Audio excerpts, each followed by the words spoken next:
என் செல்ல குழந்தையே, உன் தாயானவள் இன்று உன் இல்லத்திற்கே வந்து அமர்ந்து விட்டேன்.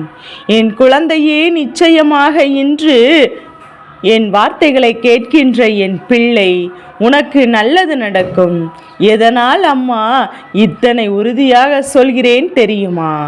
என்னுடைய வார்த்தைகளை நீ கேட்டு முடித்து விட்டாலே போதும்.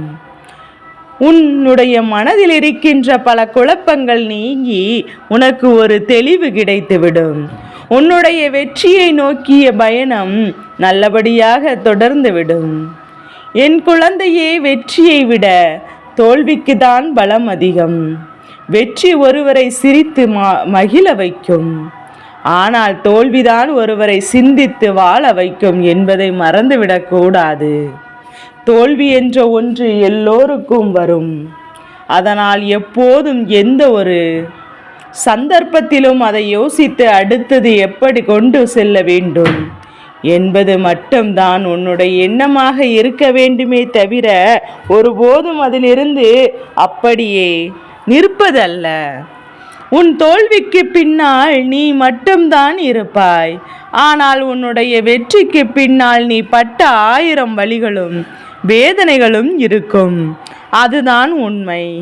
வெற்றி என்பது அவ்வளவு எளிதில் யாருக்கும் கிடைத்து விடாதல்லவா? என் குழந்தையை, எதிர்பார்ப்புகள் இல்லாத இடத்தில் வெற்றி ஒருபோதும் கிடைக்காது. 1000 முறை தோல்வியடைந்தாலும் முயற்சி செய்வதை மட்டும் ஒருபோதும் நீ விட்டு விடாதே. வாழ்க்கையில் தடமாறும் போதும் நினைவில் கொள்ள வேண்டிய வரிகள் எல்லாம் ஒரே சில காலம்தான்.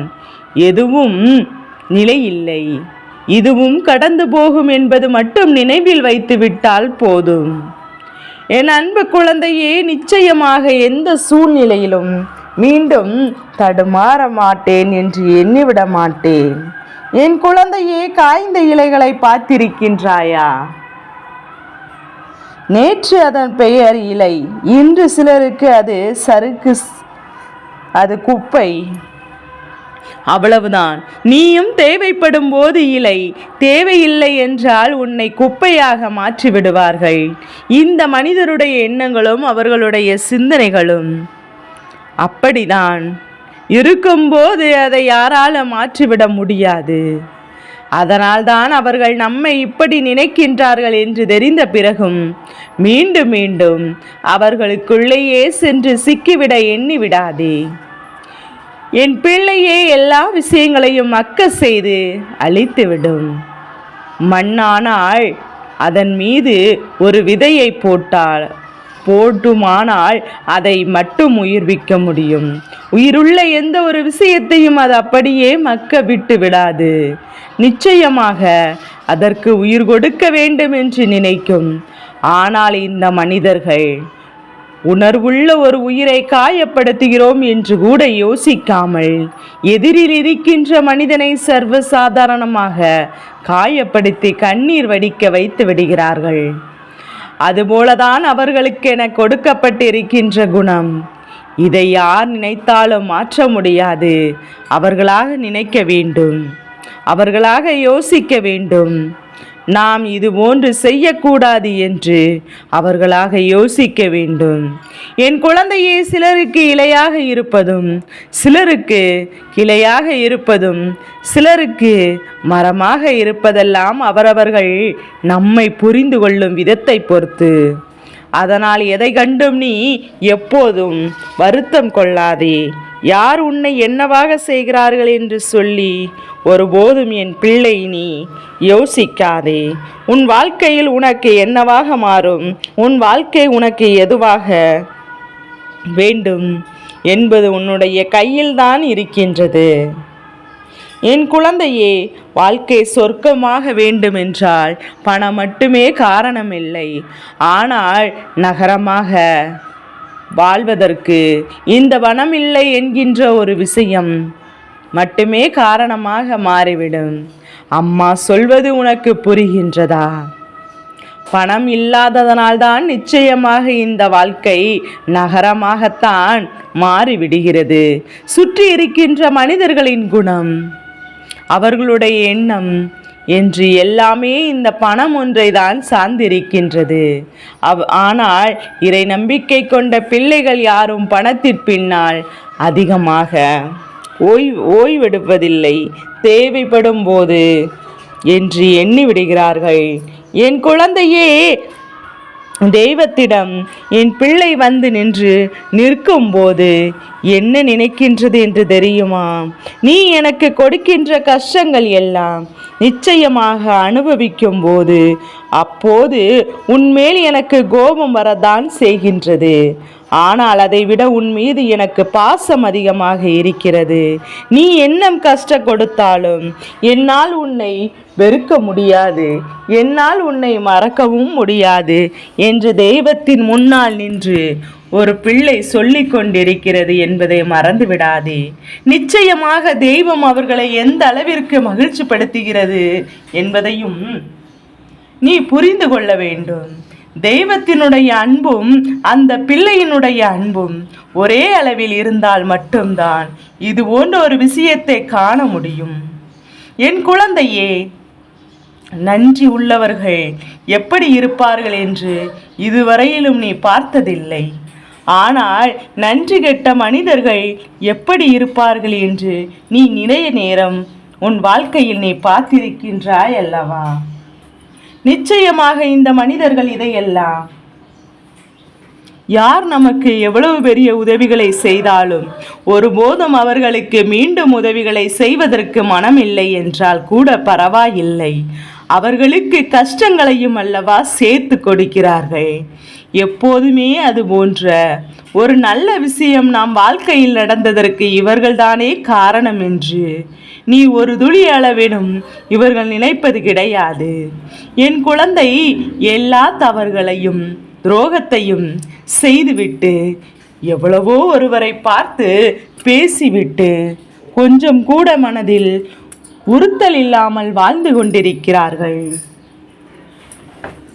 ஆனால் எல்லா வழிகளையும் தாங்கிக் கொண்டு செல்கின்றோம் நாம். ஆனால் என் குழந்தையே, அதை எண்ணி எண்ணி வேதனைப்படுகிறோம் என்று நினைக்கின்றாய் அல்லவா? என் குழந்தையே, சுயநலமான மனிதர்கள் சுயநலமாக அடுத்தவர் வாழ்க்கையை பற்றி கவலைகள் இவர்களுக்கு ஒருபோதும் கிடையாது.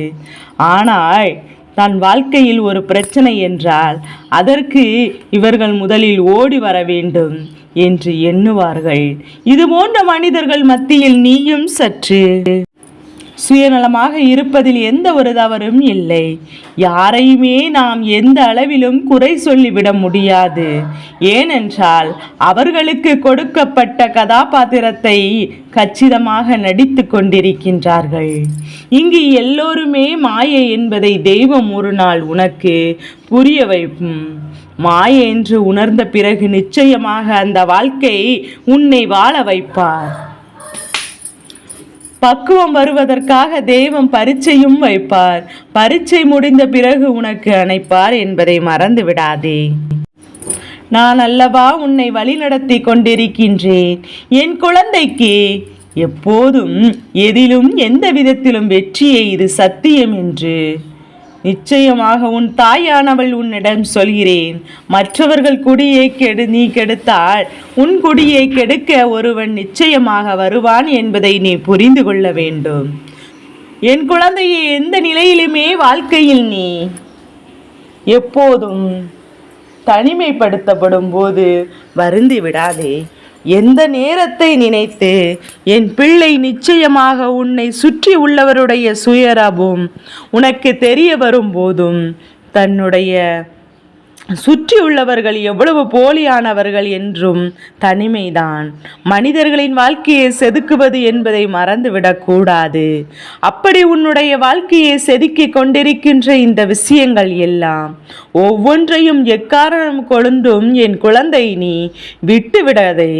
உனக்கான எல்லா விஷயங்களையும் நிச்சயமாக என் பிள்ளை இந்த வாழ்க்கையை தெளிவுபடுத்தி கொண்டிருக்கும் போது உன்னுடைய திறமையை கூட பலர் திமிராக பார்க்கலாம். அதை மாற்றிக்கொள்ள வேண்டியது அவர்களுடைய பார்வைதானே, நிச்சயமாக உன்னை அல்ல. படித்தவரிடம் ஒருபோதும் பக்குவத்தை பற்றி பேசிக் கொண்டிருக்காதே. ஏனென்றால் என் குழந்தையே, அதுபோலதான் அவர்கள் நீ உன்னுடைய வாழ்க்கையில் எப்போதும் எந்த சூழ்நிலையிலுமே நீ உன்னுடைய வாழ்க்கையில் பசி என்று ஒருவன் உன் முன்னால் வந்து நிற்கிறார் என்றால் அவரிடத்தில் தத்துவத்தை பேசிக் கொண்டிருக்காதே. என்ன தத்துவம் தெரியுமா? உனக்கு தான் கை கால்கள் நன்றாக இருக்கிறதே, உழைத்து சாப்பிடலாமே என்று போன்ற வசனங்களை எல்லாம் அப்போதுதான் பேசிக் கொண்டிருப்பார்கள். பசி என்று வாய்விட்டு கேட்டுவிட்ட பிறகு எங்கே அந்த தத்துவத்திற்கெல்லாம் வேலை?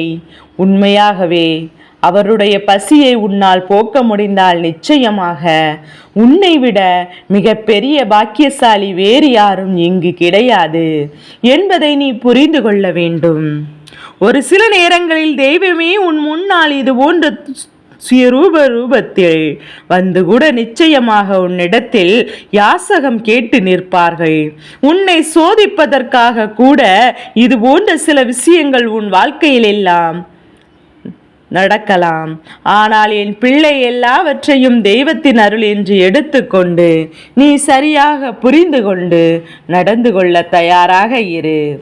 என் குழந்தையே, கோபத்தில் எந்த ஒரு முடிவையும் எடுத்து விடாதே. மகிழ்ச்சியில் யாருக்கும் நீ வாக்கு மட்டும் கொடுத்து விடாதே. அதே நேரத்தில் நீ அழுது கொண்டிருக்கும் போது யார் உன்னை தேடி வந்தாலும் சரி, அவர்களை நிச்சயமாக ஒருபோதும் நீ நம்பி விடாதே.